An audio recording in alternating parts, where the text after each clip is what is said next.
to this weekly update. I'm Julia Lee, an equity strategist from Bell Direct, and this week we're going to focus in on the end of tax year. And it's especially relevant because the market is moved around by tax-related selling as well as window dressing by fund managers. So what does this mean? It means we need to understand the performance of different assets because a lot of people like to crystallize losses in the lead up to the end of financial year. And that means some of the worst performing stocks of the year often see an acceleration in selling coming up to financial year end. Window dressing also plays a part, and usually money managers take a snapshot of their portfolio as of the 30th of June. Now, not many fund managers would want to be holding losing stocks or large positions of it, so we see window dressing related movements as well. So let's start by having a look at the performance of the market, and we'll start off with a long-term view. This is the ASX 200 over the last 10 years, and you can see that unlike the US stock market, it's been a bit of a bumpy ride.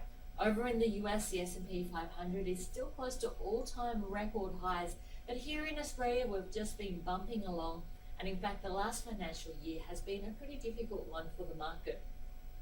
The ASX 200, which is our benchmark index, is down 4%, but I want to draw your attention to this next graph, which has three different lines. The black line is the ASX 200, which has lost 4% in the financial year to date. But you can see the two top lines have done extremely well. We've got the mid-cap index, which is up 14% in the year to date, and the small ordinaries index up by 10% in the year to date. So while the index is lower in the financial year to date, it doesn't really tell the whole story because there have been some strong outperformers really in that mid-cap and the small cap space. If anything, blue chips have underperformed hugely this year, with the ASX 20 index, the 20 largest companies on the Australian share market, down by a massive 12%. That's a huge 26% difference between the ASX 20 and the mid-cap index. So just focusing in on the worst performers because this is where we're likely to see accelerated selling. So let's have a look at the ASX 20 and the worst performers there. We have BHP, ANZ, Woodside Petroleum, as well as NAB, all having lost 20% or greater.